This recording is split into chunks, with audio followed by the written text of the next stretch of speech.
안녕하세요. 김호준입니다. 단독 삼성전자 사흘째 이례적 압수수색. 한국경제 어제자 기사입니다. 다스의 미국 변호사 비용을 삼성전자가 대납했다는 혐의 수사를 위해 검찰이 사흘 연속 삼성전자를 압수수색한 건 지나치다는 내용입니다. 이 압수수색으로 삼성이 크게 위축됐고 삼성 임직원들도 크게 당황했으며 삼성전자의 대외 신인도와 브랜드 가치에 부정적인 영향을 주고 있는데 삼성전자와 같은 글로벌 기업에 대한 압수수색은 제한적으로 진행돼야 한다고 이 기사는 주장하고 있습니다. 삼성전자 신인도와 브랜드 가치를 떨어뜨리고 삼성전자에 가장 부정적인 영향을 끼친 당사자는 최순실에게 말을 사주고 뒷돈을 대다 들킨 자기네들 부회장입니다. 다스 소송비는 그 소송비를 대납하라고 검찰이 시킨 게 아니지 않습니까? 글로벌 기업이면 압수수색 당할 일을 애초에 하질 말았어야지 누굴 탓하나요? 이렇게 삼성 걱정해주는 기사를 볼 때마다 드는 생각이 있습니다. 저 양반은 대체 왜 삼성 걱정을 대신 해주고 있을까?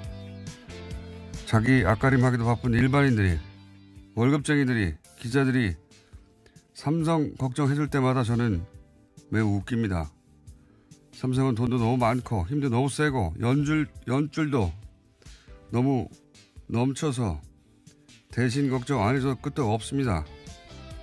삼성 걱정은 삼성이 알아서 하니까 기자님, 우리는 각자 본인 앞가림이나 잘하면 되는 겁니다.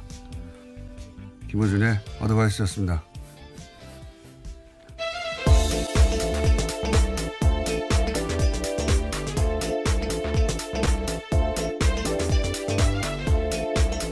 시사인의 김은지입니다.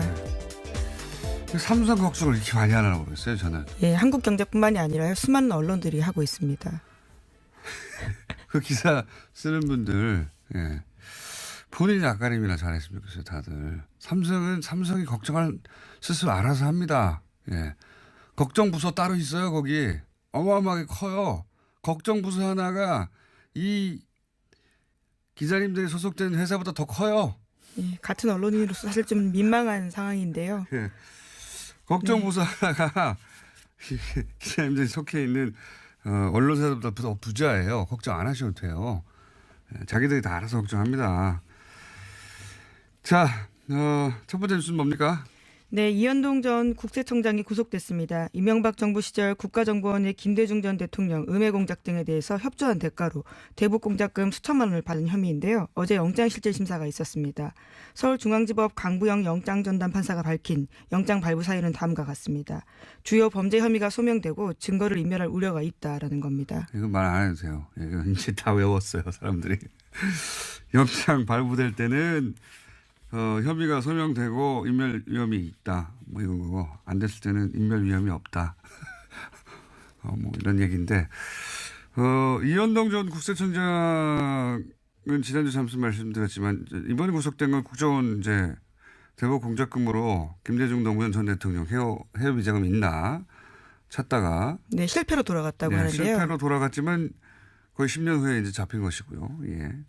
그래서 그 건으로 지금 되는 건데, 그런데 이제 지난주 잠시 말씀드렸지만 현재 핫한 삼성전자의 다스 미국 소송비 대납. 예. 이 건이 제가 아는 한 이현동 전 국세청장 역할이 있습니다. 예. 네, 추가 혐의가 또 생길 거라는 말씀이신 거죠? 현재 언론에 전혀 안 나오고 있는데, 이 다스 분야는 제가 또 전문가 아니겠습니까? 네. 아직 어디서도 안 나오는데 앞으로 나올 겁니다. 만약 안 나오면 제가 이 뉴스 공장에서 얘기하는 것으로. 아주 재밌는 스토리가 있거든요. 예. 그리고 이제 관련해서 이학수 전 부회장이죠. 예. 전 구제본 실장. 네, 그렇죠. 해외 체류하고 있는 건 바로 이 수사를 피하기 위한 게 아니겠냐고 제가 강력히 추정한 바 있는데, 아마 아프실 예정 기술 같은 거 쓰지 않겠는가. 네, 조만간 피해자로 소환한다고 하는데요. 예. 아프실 예정 기술이나 소환되지 않으려고 여러 가지 노력을 하겠죠. 예. 어쨌든 다 이현동 전 국세청장 관련된 이야기는 이렇게 연결해서 머릿속에 떠올리셔야 된다. 예, 나중에 다스 연결된다. 소송비 대납 관련까지 예. 이어진다라는 거죠. 나중에 연결된다. 안 나오면 제가 연결해 드릴게요. 자, 다음 뉴스는 네, 이상은 다스 회장의 아들 이동영 다스 부사장 기억하실 겁니다. 이 이동영 다스 부사장이 최근 검찰 조사에서 한 진술이 JTBC에 보도됐는데요. 아버지의 지분은 작은 아버지인 이명박 전 대통령의 것이다라고 시인했다는 겁니다. 지난달 24일만 하더라도요. 서울 동부지검에 조사받으러 가면서 포토라인 썼습니다. 그때는 아버님 것으로 생각한다라고 이야기했었는데 최근에 서울중앙지검 조사에서 말을 바꾼 겁니다. 그때 말씀드렸잖아요. 아버지 거라고 말해야지. 아버님 것으로 생각이 된다고 나는. 말이 안 되잖아요. 예.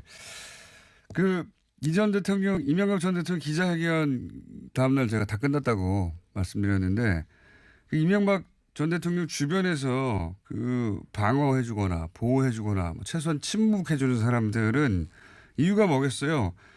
이명박 전 대통령이 힘이 있다고 생각해서 그러는 거거든요. 예. 자기가 혼자 괜히, 진실을 말했다가 자기만 죽지 않겠나. 과거에 힘이 있을 땐 그랬으니까요. 근데 이 기자회견은 힘이 없다는 걸 보여준 기자회견이에요. 그 사람들은 굉장히 예민하게 그걸 바라봤을 텐데, 그러니까 버틸 이유가 없어지는 거죠. 그래서 저는 그 기자회견 하지 말았어야 된다고 몇 차례 얘기했는데, 말을 안 했으면 그럼 뭐가 있는 줄 알았을 거예요. 계속해서 뭔가 있다라는 암시는 계속 했었는데요. 예, 아무것도 없잖아요. 예. 그때 이미 끝났다. 이제 이렇게 일반인들은 버틸 이유가 없는 거예요. 더 이상. 예, 이런 얘기는 더 나올 것이고. 자, 관련 뉴스가 또 있나요? 다스 관련해서? 네, 관련해서요. 이동영 씨의 자세한 진술이 오늘 아침 한국일보에 소개됐습니다. 검찰이 이명박 전 대통령 아들 시영 씨가 도곡동 땅 매각 자금을 쌈짓돈처럼 썼다라는 정황을 포착해서 수사 중이라는 건데요. 이동영 씨에 따르면 2013년 정도에 이시영 씨가 이상은 회장 명의의 통장을 만들어 달라고 했다고 합니다. 여기에는 도곡동 땅 매각 자금 10억 원 정도가 입금됐고요. 또 이상은 회장의 다스 배당금 수억 원도 송금됐다라고 합니다. 이 돈을 자기 개인 돈처럼 쓰다가요. 지난해 12월 달에 이동영 부사장에게 통장을 돌려줬다라고 합니다.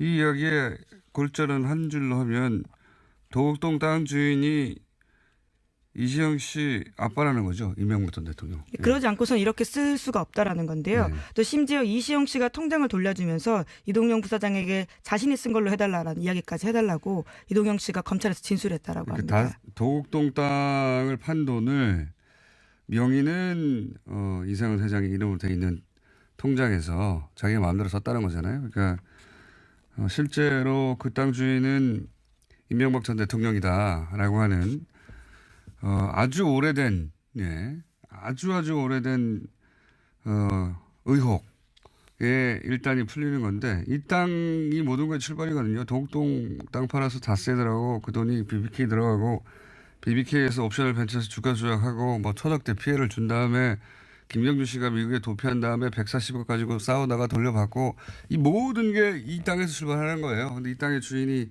결국 이시영 씨 아빠다. 예, 그러지 않고서는 이시영 씨가 어떻게 썼겠냐라고 볼 수 있는 건데요. 섞었냐요? 예. 예, 발음이 꼬이네요. 죄송합니다. 발음이 꼬이는 건 제 역할인데, 예. 그 얘기입니다. 예. 이게 이렇게 연결해서 밝혀지면 이 중에서 예를 들어 주가 조작, 이런 건 엄청난 피해였거든요. 예, 주범이 되는 거죠. 예, 김경준 씨는 징역을 살았었습니다. 10년 가까이 살았죠. 예. 그리고 140억을 돌려받는데 이제 공권력을 동원한 것도 빠져나갈 수 없다. 자, 다음 뉴스는요? 네, 또 서울 동부지검은 다스의 비자금이 지금까지 알려진 120억 원이 전부가 아니다라고 밝혔는데요. 추가 비자금이 있다라는 겁니다. 다스에 다녔던 핵심 인물들이 매년 3, 40억 원씩 비자금 추가로 만들었다는 주장을 한 바가 있는데요. 이에 대해서 검찰이 사실인 걸로 확인했다고 합니다. 사실인 걸로 확인되겠죠. 예, 비자금도 더 많이 나올 것이다. 자, 또 뉴스가 있습니까? 다스 관련해서? 다스 관련 뉴스가 어제 많이 쏟아졌던데. 예, 다스 관련해서는 여기까지고요. 또 이제 마이크 펜스 부통령 관련된 소식 전해드리겠습니다. 귀국길에 인터뷰한 거요? 네, 워싱턴 포스트와 인터뷰를 했는데요. 해당 보도가 눈길을 끌고 있습니다. 제목부터 굉장히 눈길을 끄는데요. 펜스, 미국은 북한과 대화할 준비가 돼 있다라는 건데요. 펜스 부통령이 워싱턴 포스트 칼럼니스트 조지 로긴과 인터뷰했습니다. 여기서 문재인 대통령과의 회동에서 평창 이후에 추가적인 대북 관여를 위한 조건에 합의했다라고 하면서요. 북한이 대화를 원한다면 우리는 대화를 할 것이다라고 이야기했습니다. 펜스 부통령의 발언은 별로 주목할 필요가 없어요. 부인이 대북 정책을 결정할 위치에 있지 않고, 예, 트럼프 대통령이 2인자를 두지 않는 사람이라 이 발언은 트럼프 대통령이 허락한 발언이다. 혹은 그 이전부터 예정된 예를 돌아가는 길에 이 정도 말을 한다라는 예정된 동선하에 나온 인터뷰라고 봅니다. 갑자기 자기가 스스로 이렇게 생각해서 백악관이 아무런 전제 없이 일단 초기 대화를 하겠다고 본인이 판단해서 비행기 안에서 갑자기 인터뷰한 것이 아니다. 네, 이와 관련해서도 그렇게 밝혔는데요. 펜스 부통령은 한국에 체류하는 동안 매일 트럼프 대통령과 협의했다라고 밝혔다고 합니다. 지시를 받았다. 예. 정확하게. 네, 이번 발언은 그래서 트럼프 대통령 의중이 반영됐다라고 볼 수 있는 거죠. 당연한 겁니다. 부통령은 이런 거 결정 못해요. 예. 그리고 힘이 센 부통령들이 가끔 있어요. 드물게. 그런 케이스도 아니기 때문에. 자, 다음 뉴스는요. 네, 북한의 핵실험 및 탄도미사일 시험 발사 잠정 중단 가능성을 시사했다라는 한국일보 보도가 있는데요. 제1본 조선인 총연합회, 그러니까 조선 총령 기관지인 조선신보를 보고 분석한 내용입니다. 민족사의 대전환을 예고하는 대통령 방북 초청이라는 제목의 기사인데요. 내용을 그대로 인용하면 남북 대화 관계 개선의 흐름이 이어지는 기간 동안에 북측이 핵실험이나 탄도로켓 시험 발사를 단행하지 않을 거라고 보는 것이 논리적으로 현실적으로 타당하다라고 주장했습니다. 말을 꼬기는 정말 어쨌든 일본에서 조총련계 기간지 통해 가지고 이게 잘 되면 우리가 동결하겠다. 핵 관련해서. 북한의 입장을 슬쩍 내보이는 거죠. 이 클린턴 정부 말기에 거의 평화 협정 맺어지기 직전까지 갔었어요. 예, 그때 캘리포니아에서 말도 안 되게 이제 부시가 뒤집어져 가지고 당선되지만 않았어도 정말 직전까지 갔었거든요. 예. 클린턴 대통령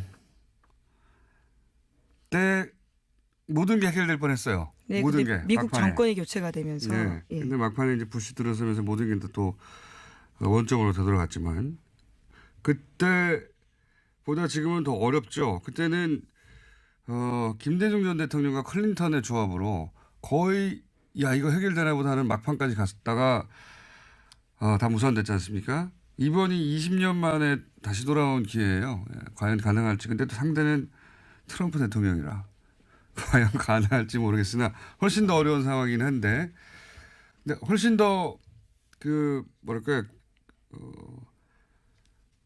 트럼프 대통령이 자기 생각만 하는 사람이라 저는 오히려 가능할 수 있다는 생각을 자꾸 합니다. 자기가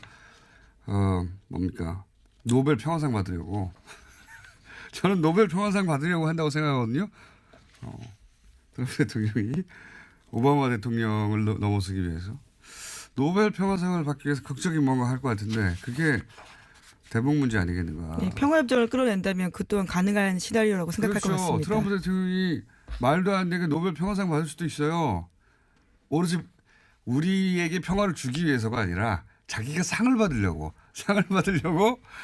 그렇게 할 수도 있다는 생각을 저는 계속합니다. 작년부터. 자, 다음 뉴스는 뭡니까? 네, 강원랜드 채용 비리에 대한 윗선의 수사 외압을 폭로한 안미영 검사 기억하실 텐데요. 안 검사가 어제 수사단에 참고인으로 출석해서 진술했습니다. 안 검사는 강원랜드 전 사장에 대해서 구속영장을 3번이나 청구했는데 3번 다 대검에서 반려됐다라고 밝혔습니다. 이게 핵심은 사실은 권성동 의원이죠. 지금 현재. 이 사건 초기부터 채용 비리 리스트에 그 리스트에 종이에 써 있어요. 권성동 의원의 이름이. 예, 지원자, 청탁자 이름이 나란히 쓰여 있긴 합니다. 예, 청탁자 이름이 나란히 써 있고 그리고 이제 소위 이제 검찰이 확보했다고 하는 그 소위 브로커라고 봐야 되겠죠? 예. 브로커와 강원랜드 사장과 전 사장이죠. 전 사장과 통화 내용 중에 시사인이 보도했었죠, 이거. 예. 네. 예, 대포폰이 있었는데요. 네. 이 대포폰이 일종의 스모킹건 같은 역할을 하고 있습니다. 거기 보면은 권성동 의원하고 얘기를 했냐, 의논을 했냐, 이런 얘기 나옵니다, 다. 그리고 이 지금 구속된 최영집 전 강원랜드 사장, 채용 비리 핵심, 이 최 전 사장과 권성동 의원이 또 계속 연락을 주고받았다는 기록도 있고, 내용도 있고, 네. 예, 관련된 자료를 근거로 계속해서 수사를 진행하려고 했는데요. 안 검사의 수사를 막은 겁니다. 그러니까 권성동 의원의 연루는 명백합니다. 다만 어디까지 연루됐냐가 관건일 뿐인데 수사를 전혀 안 했으니까요. 네, 본인은 계속해서 부인하고 있는 상태고요. 심지어 안미연 검사를 고소한 상태입니다. 고소할 수 있죠. 예. 저도 고소를 많이 당해봤어요. 고소고발은. 자, 어쨌든 연루는 분명한데 어디까지 연루됐는지가 관건인데 이걸 수사를 해야 하나 수사를 못하고 있는 상황이다. 그리고 검찰 고위 간부가 그 이전에 계속 그걸 막았다.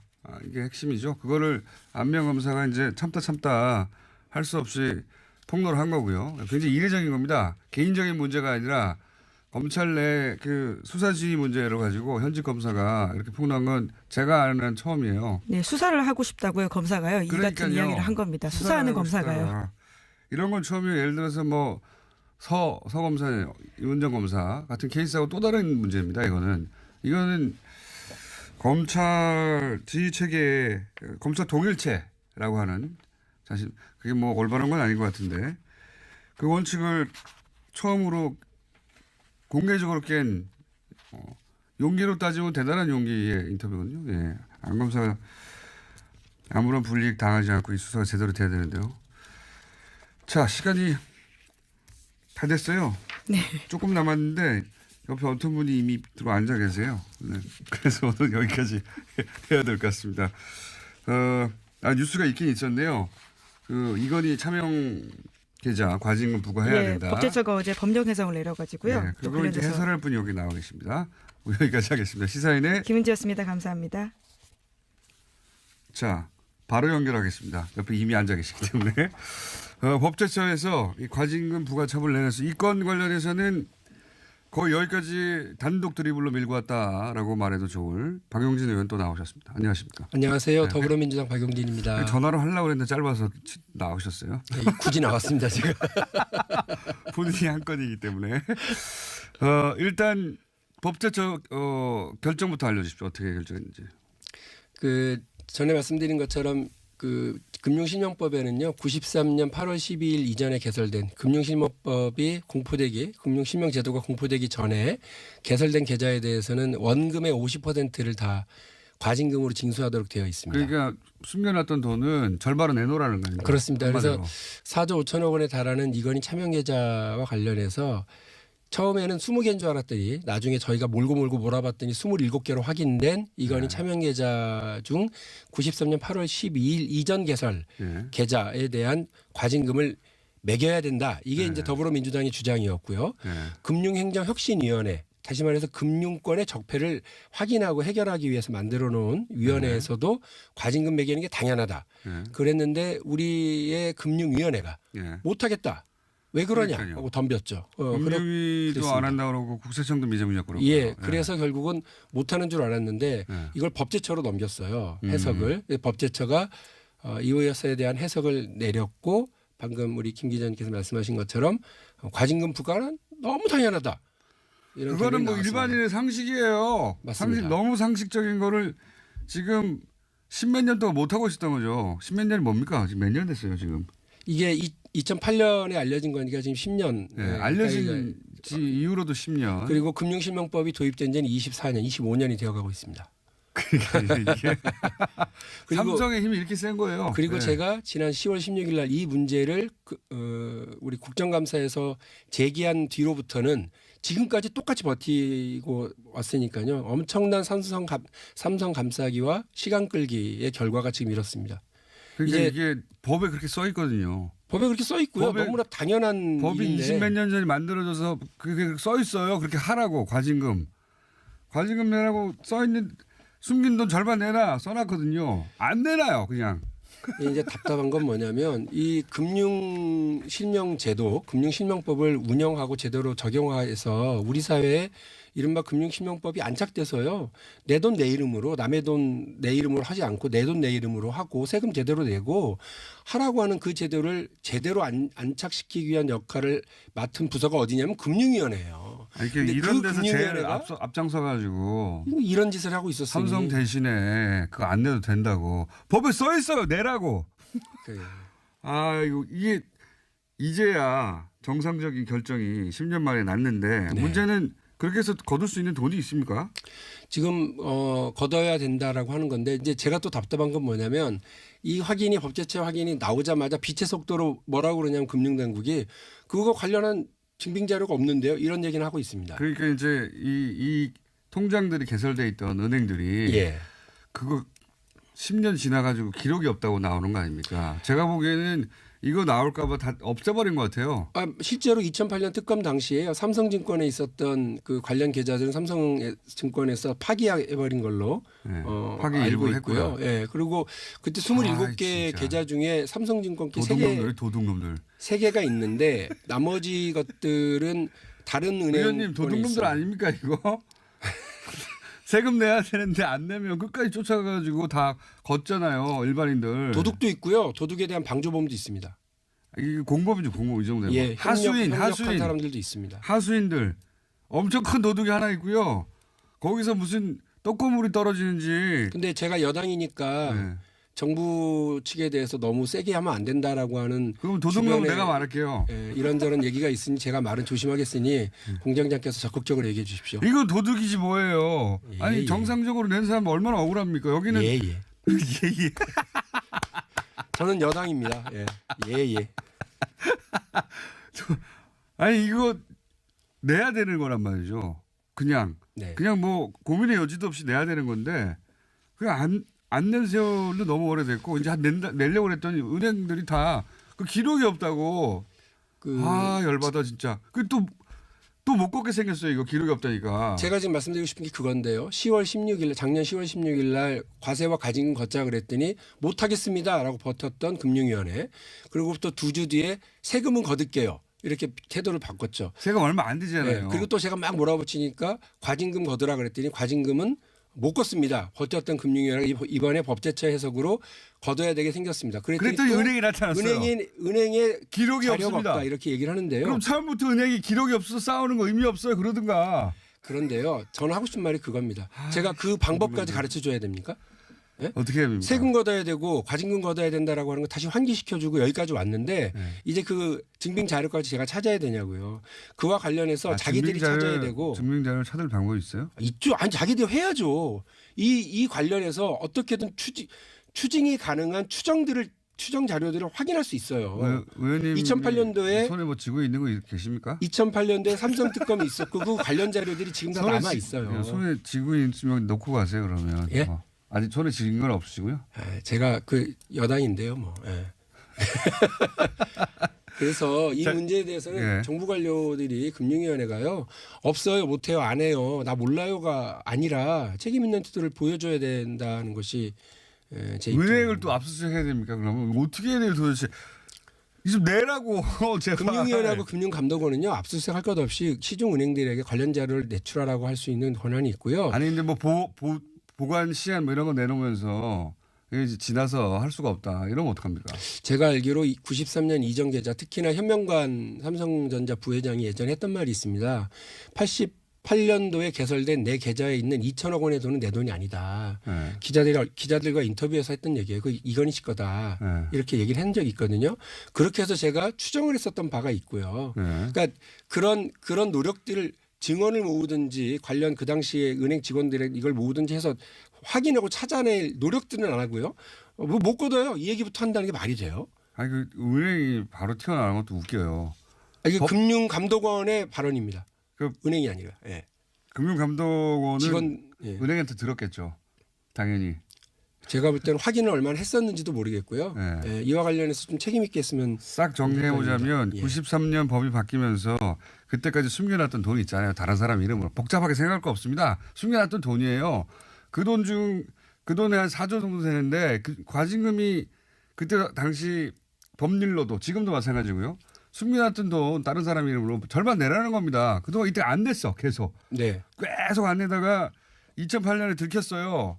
들켰는데 그때부터 지금까지 계속해서 그 돈을 거둬야 될 책임이 있는 혹은 뭐 지휘해야 될 책임이 있는 곳에서 그 돈을 안 거둬도 된다고 계속 얘기해 준 거예요. 정확하게 말씀하셨어요. 네. 안 거둬도 된다고. 그다음에 국세청도 안 해도 된다고. 그렇죠. 그러니까 2008년은 우리나라의 블랙홀. 도둑놈들이에요. 도둑놈들. 네. 네네 하셔야죠. 네네네. 블랙홀 같은 한 해인데 2008년이 이때 MB 정부가 시작이 되고요. BBK 특검은 은폐 특검이 돼버렸고요. 삼성 특검은 면죄부 특검으로 끝났습니다. 그래서 금융위원회는 그 당시 이건 위반이 금융실명법 위반이 아니라고 해석을 해서 지금 공장장 말씀하신 것처럼 이렇게까지 온 거죠. 그러니까 오히려 삼성의 차명 계좌를 삼성 이건희 회장 돈으로 넣어주는 역할만 해줬을 뿐이고요. 그러니까요. 거기에 대한 세금과 제대로 된 과징금을 거두려는 노력도 하지 않았던 겁니다. 아니 10년 동안. 예. 예를 들어서 김영철 변호사가 완전 목을 걸고 폭로했잖아요. 네. 네, 폭로했는데 거꾸로 그 폭로한 돈을 다 쌈짓돈으로 챙겨갔어요. 이게 말도 안 되는 도둑놈들. 네네. 맞습니다. 네네. 네. 아, 제가 이거 하나 읽으려고 좀 써놨는데 도둑놈과 그 공범들이에요. 네. 하나 써놨는데 읽어도 돼요? 이거 읽고 가십시오. 이제. 왜냐하면 우리 공장장님이 막 네. 얘기를 하시면 제가 해야 될 얘기 못하고 한 적이 많아서 자 읽을게요. 네. 이건희가 차명 계좌에 4조 5천억을 숨겨놔도 감옥 가지 않았습니다. 법이 그렇답니다. 이재용이 이건희의 숨겨진 돈에 금융실명법에 따른 세금과 과징금을 매겨야 한다고 했더니 그렇게 못한답니다. 법이 그렇답니다. 이재용이 뇌물과 국민연금 통해서 삼성물산을 날로 먹어도 석방됩니다. 법이 그렇답니다. 이건희의 자녀들이 회사 돈으로 집수리를 해도 3억밖에 안 된다고 조사도 안 합니다. 법이 그렇답니다. 버스 운전기사는 2,400원의 버스비를 횡령했습니다. 해고됐습니다. 법이 그렇답니다. 대한민국이 법이 그렇다고 의원님, 아직도 많이 관료들이 남았습니까? 그랬습니다. 이런 일 저질러 놓은 관료들에 대해서 네. 처벌하고 책임 묻는 게 나라다운 나라 만드는 일이라고 저는 생각합니다. 의원님 그 마지막 방식은 효과가 없는 것 같아요. 그냥 저하고 주고받는 게 더 나을 것 같아요. 그런가요? 아유, 네. 제가 일부러 써놨는데 속이 되게 상해서 그래요. 정말. 아니 그러니까 복잡하게 얘기하면 안 돼요. 이건 그냥 모두가 다 하는데 삼성이라서 빠져나간 거예요. 그것도 국가기관에서 더 도와줘가지고. 네네. 네. 네네. 자, 오늘은 네네 여기까지 하고요. 네네. 의원님 호는 그럼 네네로 하죠. 전에는 뭐 조지다러시더니. 되지 않으려고 여러 가지 노력하겠죠. 예. 어쨌든 다 이현동 전 국세청장 관련된 이야기는 이렇게 연결해서 머릿속에 떠올리셔야 된다. 예, 나중에 다스 소송비 연결된다. 대납 관련까지 예. 이어진다라는 거죠. 나중에 연결된다. 안 나오면 제가 연결해 드릴게요. 자, 다음 뉴스는 네, 이상은 다스 회장의 아들 이동영 다스 부사장 기억하실 겁니다. 이 이동영 다스 부사장이 최근 검찰 조사에서 한 진술이 JTBC에 보도됐는데요. 아버지의 지분은 작은 아버지인 이명박 전 대통령의 것이다라고 시인했다는 겁니다. 지난달 24일만 하더라도요. 서울 동부지검에 조사받으러 가면서 포토라인 썼습니다. 그때는 아버님 것으로 생각한다라고 이야기했었는데 최근에 서울중앙지검 조사에서 말을 바꾼 겁니다. 그때 말씀드렸잖아요. 아버지 거라고 말해야지. 아버님 것으로 생각이 된다고 나는. 말이 안 되잖아요. 예. 이 전 대통령, 이명박 전 대통령 기자회견 다음날 제가 다 끝났다고 말씀드렸는데 이명박 전 대통령 주변에서 방어해주거나 보호해주거나 최소한 침묵해주는 사람들은 이유가 뭐겠어요? 이명박 전 대통령이 힘이 있다고 생각해서 그러는 거거든요. 예. 자기가 혼자 괜히 진실을 말했다가 자기만 죽지 않겠나. 과거에 힘이 있을 땐 그랬으니까요. 근데 이 기자회견은 힘이 없다는 걸 보여준 기자회견이에요. 그 사람들은 굉장히 예민하게 그걸 바라봤을 텐데, 그러니까 버틸 이유가 없어지는 거죠. 그래서 저는 그 기자회견 하지 말았어야 된다고 몇 차례 얘기했는데, 말을 안 했으면 그럼 뭐가 있는 줄 알았을 거예요. 계속해서 뭔가 있다라는 암시는 계속 했었는데요. 예, 아무것도 없잖아요. 예. 그때 이미 끝났다. 이제 이렇게 일반인들은 버틸 이유가 없는 거예요. 더 이상. 예, 이런 얘기는 더 나올 것이고. 자, 관련 뉴스가 또 있나요? 다스 관련해서? 네, 관련해서요. 이동영 씨의 자세한 진술이 오늘 아침 한국일보에 소개됐습니다. 검찰이 이명박 전 대통령 아들 시영 씨가 도곡동 땅 매각 자금을 쌈짓돈처럼 썼다라는 정황을 포착해서 수사 중이라는 건데요. 이동영 씨에 따르면 2013년 정도에 이시영 씨가 이상은 회장 명의의 통장을 만들어 달라고 했다고 합니다. 여기에는 도곡동 땅 매각 자금 10억 원 정도가 입금됐고요. 또 이상은 회장의 다스 배당금 수억 원도 송금됐다라고 합니다. 이 돈을 자기 개인 돈처럼 쓰다가요. 지난해 12월 달에 이동영 부사장에게 통장을 돌려줬다라고 합니다.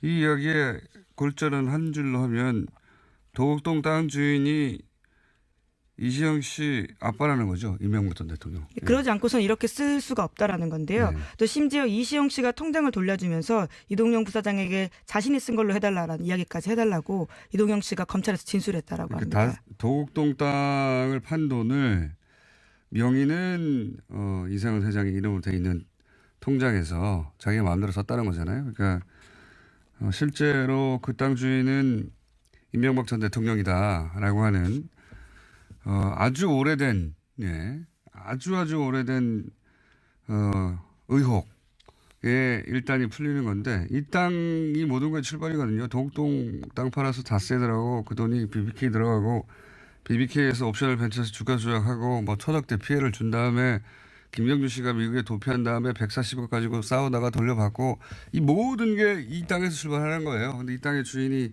결국 이시영 씨 아빠다. 예, 그러지 않고선 이시영 씨가 어떻게 썼겠냐라고 볼 수 있는 건데요. 섞었냐요? 예, 예, 발음이 꼬이네요. 죄송합니다. 발음이 꼬이는 건 제 역할인데, 예. 그 얘기입니다. 예. 이게 이렇게 연결해서 밝혀지면 이 중에서 예를 들어 주가 조작 이런 건 엄청난 피해였거든요. 예, 주범이 되는 거죠. 예, 김경준 씨는 징역을 살았었습니다. 10년 가까이 살았죠. 예. 그리고 140억을 돌려받는데 이제 그 공권력을 동원한 것도 빠져나갈 수 없다. 자, 다음 뉴스는요? 네, 또 서울 동부지검은 다스의 비자금이 지금까지 알려진 120억 원이 전부가 아니다라고 밝혔는데요. 추가 비자금이 있다라는 겁니다. 다스에 다녔던 핵심 인물들이 매년 3, 40억 원씩 비자금 추가로 만들었다는 주장을 한 바가 있는데요. 이에 대해서 검찰이 사실인 걸로 확인했다고 합니다. 사실인 걸로 확인되겠죠. 예, 비자금도 더 많이 나올 것이다. 자, 또 뉴스가 있습니까? 다스 관련해서? 다스 관련 뉴스가 어제 많이 쏟아졌던데. 예, 다스 관련해서는 여기까지고요. 또 이제 마이크 펜스 부통령 관련된 소식 전해드리겠습니다. 귀국길에 인터뷰한 거요? 네, 워싱턴 포스트와 인터뷰를 했는데요. 해당 보도가 눈길을 끌고 있습니다. 제목부터 굉장히 눈길을 끄는데요. 펜스, 미국은 북한과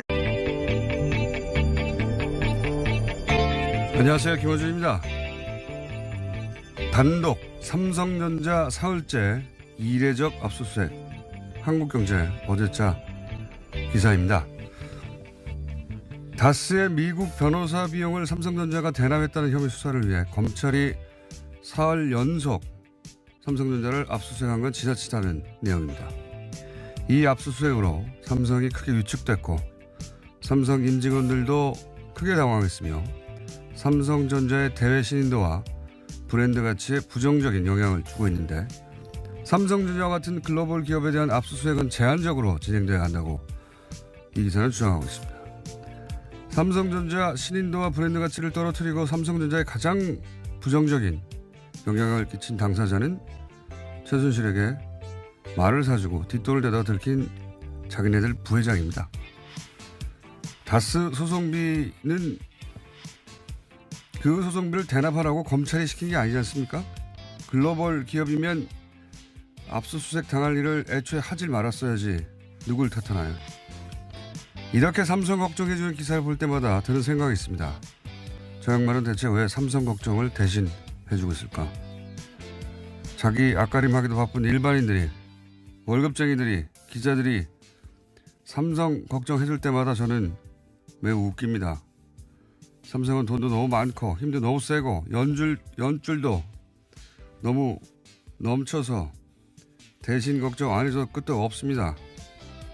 삼성 걱정은 삼성이 알아서 하니까 기자님, 우리는 각자 본인 앞가림이나 잘하면 되는 겁니다. 김호준의 어드바이스였습니다.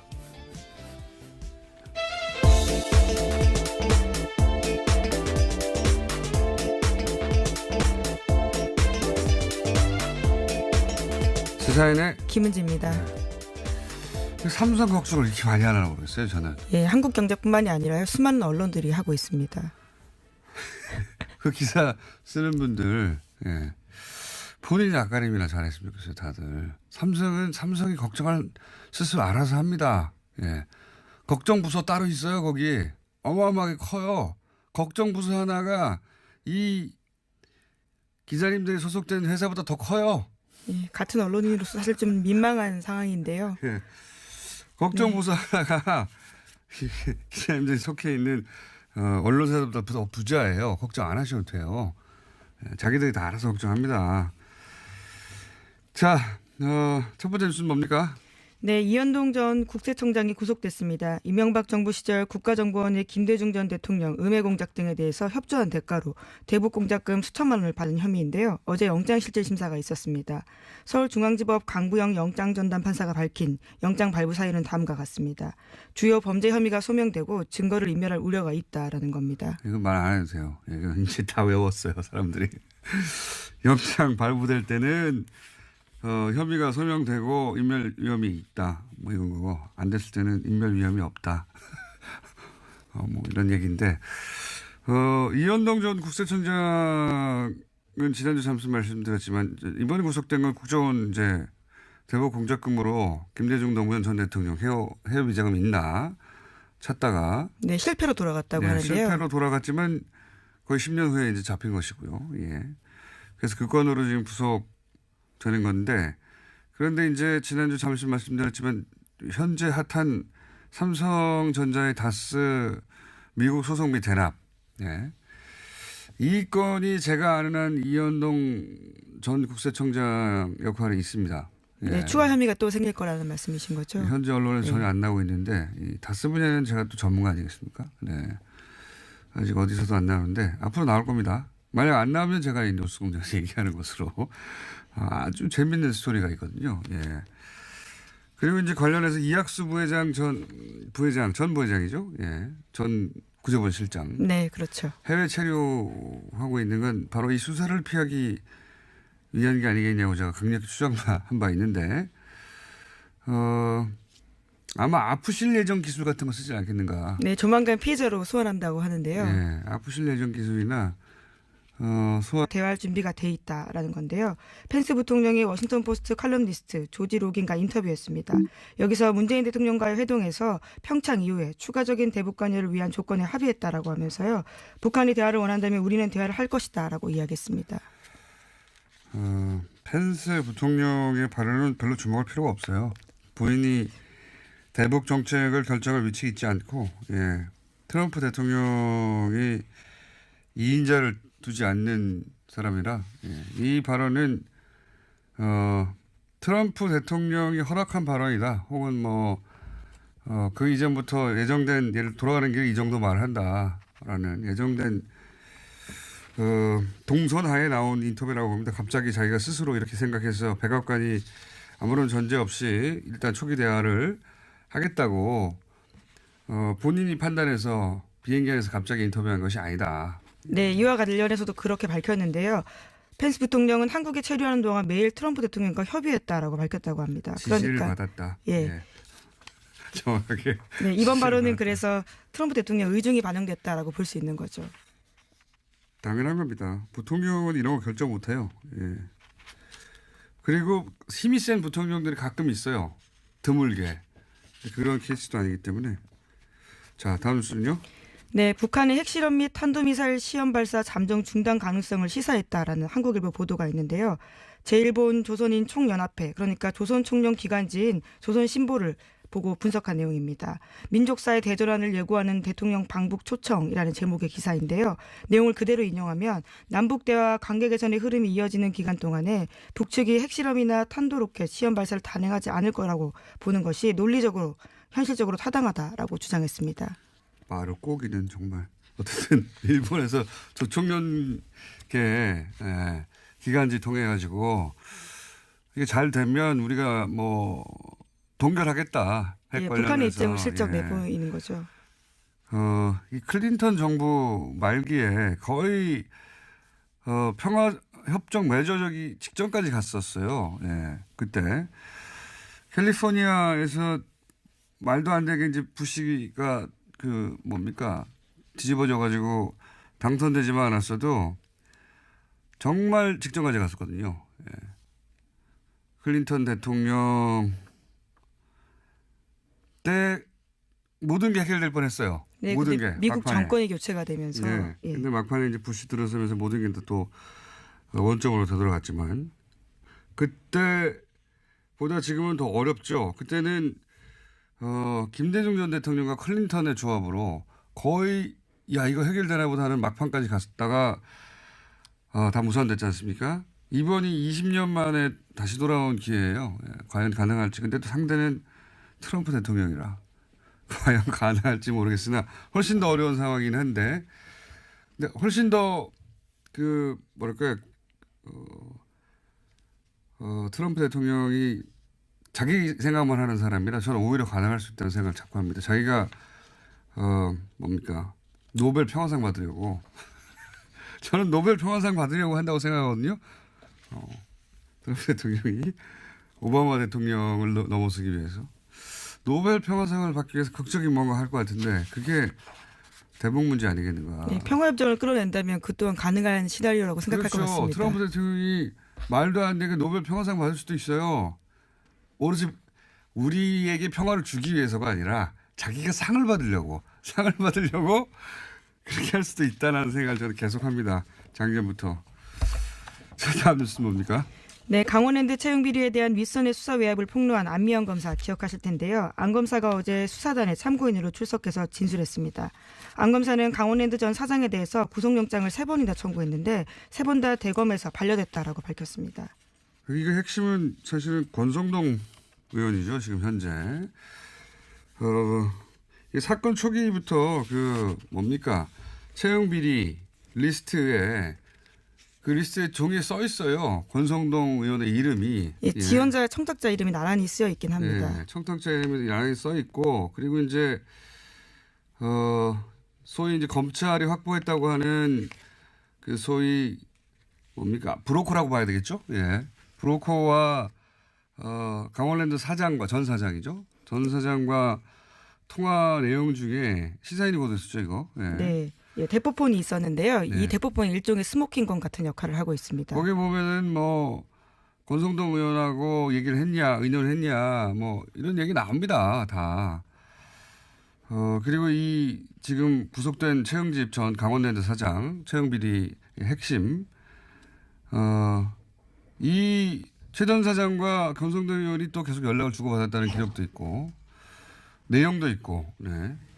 예, 관련된 자료를 근거로 계속해서 수사를 진행하려고 했는데요. 안 검사의 수사를 막은 겁니다. 그러니까 권성동 의원의 연루는 명백합니다. 다만 어디까지 연루됐냐가 관건일 뿐인데 수사를 전혀 안 했으니까요. 네, 본인은 계속해서 부인하고 있는 상태고요. 심지어 안미영 검사를 고소한 상태입니다. 고소할 수 있죠. 예.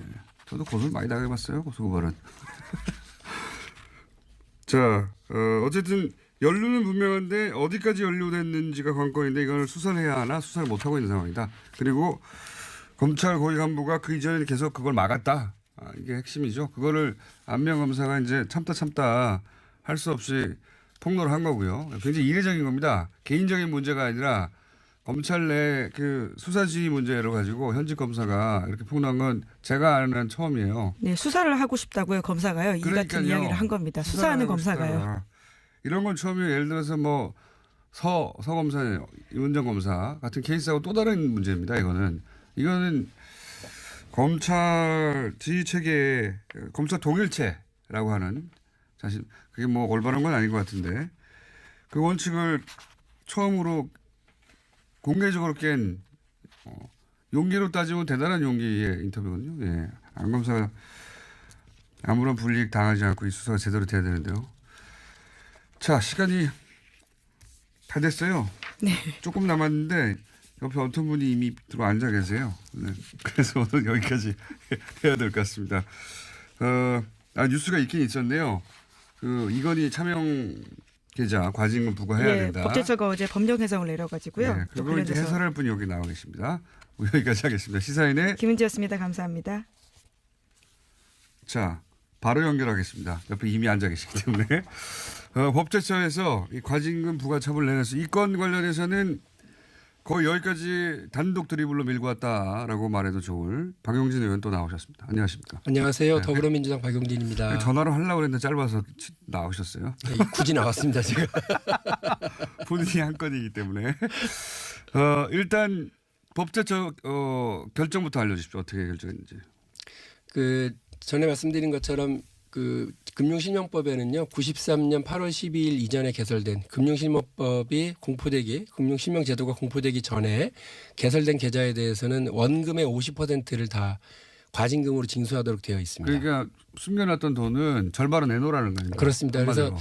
4조 5천억 원에 달하는 이건희 차명계좌와 관련해서 처음에는 20개인 줄 알았더니 나중에 저희가 몰고 몰아봤더니 27개로 확인된 이건희 차명계좌 중 93년 8월 12일 이전 개설 예. 계좌에 대한 과징금을 매겨야 된다. 이게 이제 더불어민주당의 주장이었고요. 예. 금융행정혁신위원회 다시 말해서 금융권의 적폐를 확인하고 해결하기 위해서 만들어 놓은 위원회에서도 과징금 매기는 게 당연하다. 예. 그랬는데 우리의 금융위원회가 예. 못하겠다. 왜 그러냐 그러니까요. 하고 덤볐죠. 금융위도 그랬습니다. 안 한다고 그러고 국세청도 미제분적 그러고. 예, 그래서 결국은 못하는 줄 알았는데 예. 이걸 법제처로 넘겼어요. 해석을. 법제처가 이호여사에 대한 해석을 내렸고 방금 우리 김 기자님께서 말씀하신 것처럼 과징금 부과는 너무 당연하다. 이런 그거는 결론이 뭐 나왔습니다. 일반인의 상식이에요. 맞습니다. 너무 상식적인 거를 지금 십몇 년 동안 못 하고 있었던 거죠. 십몇 년이 뭡니까? 지금 몇 년 됐어요, 지금. 이게 2008년에 알려진 거니까 지금 10년. 예, 알려진 지 이후로도 10년. 그리고 금융실명법이 도입된 지는 24년, 25년이 되어가고 있습니다. 그러니까 이게 그리고 삼성의 힘이 이렇게 센 거예요. 그리고 예. 제가 지난 10월 16일 날 이 문제를 우리 국정감사에서 제기한 뒤로부터는 지금까지 똑같이 버티고 왔으니까요. 엄청난 삼성 감싸기와 시간 끌기의 결과가 지금 이렇습니다. 그러니까 이제 이게 법에 그렇게 써 있거든요. 법에 그렇게 써 있고요. 법에- 너무나 당연한 법이 일인데 20몇 년 전에 만들어져서 그게 써 있어요. 그렇게 하라고 과징금 내라고 써 있는 숨긴 돈 절반 내라 써놨거든요. 안 내놔요 그냥. 이제 답답한 건 뭐냐면 이 금융실명제도, 금융실명법을 운영하고 제대로 적용해서 우리 사회에 이른바 금융실명법이 안착돼서요. 내 돈 내 이름으로 남의 돈 내 이름으로 하지 않고 내 돈 내 이름으로 하고 세금 제대로 내고 하라고 하는 그 제도를 제대로 안착시키기 위한 역할을 맡은 부서가 어디냐면 금융위원회예요. 아니, 근데 이런 그 데서 제일 금융위원회가 앞장서 가지고 이런 짓을 하고 있었으니 삼성 대신에 그거 안 내도 된다고 법에 써 있어요. 내라고. 그 아 이게 이제야 정상적인 결정이 10년 만에 났는데 네. 문제는 그렇게 해서 거둘 수 있는 돈이 있습니까? 지금 걷어야 된다라고 하는 건데 이제 제가 또 답답한 건 뭐냐면 이 확인이 법제처 확인이 나오자마자 빛의 속도로 뭐라고 그러냐면 금융당국이 그거 관련한 증빙 자료가 없는데요. 이런 얘기는 하고 있습니다. 그러니까 이제 이 통장들이 개설돼 있던 은행들이 예. 그거 10년 지나가지고 기록이 없다고 나오는 거 아닙니까? 제가 보기에는 이거 나올까 봐 다 없애버린 것 같아요.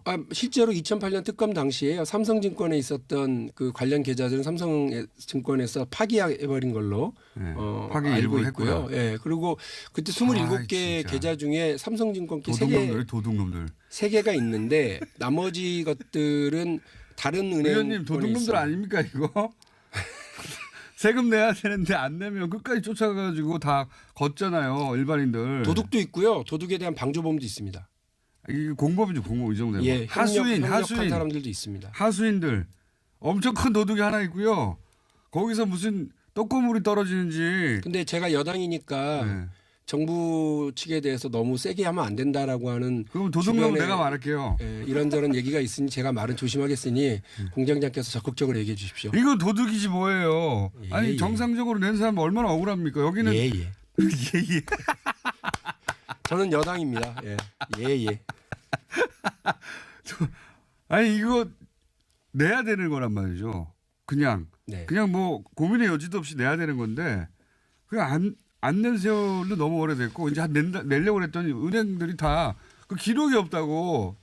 열받아 진짜. 그 또 못 걷게 생겼어요. 이거 기록이 없다니까. 제가 지금 말씀드리고 싶은 게 그건데요. 작년 10월 16일 날 과세와 과징금 걷자 그랬더니 못하겠습니다라고 버텼던 금융위원회.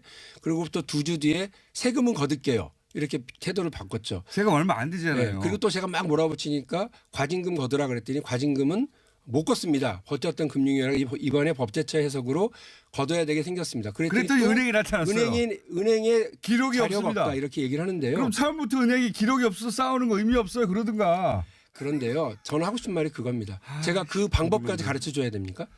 예? 어떻게 해야 됩니까? 세금 걷어야 되고 과징금 걷어야 된다라고 하는 거 다시 환기시켜주고 여기까지 왔는데 네. 이제 그 증빙 자료까지 제가 찾아야 되냐고요.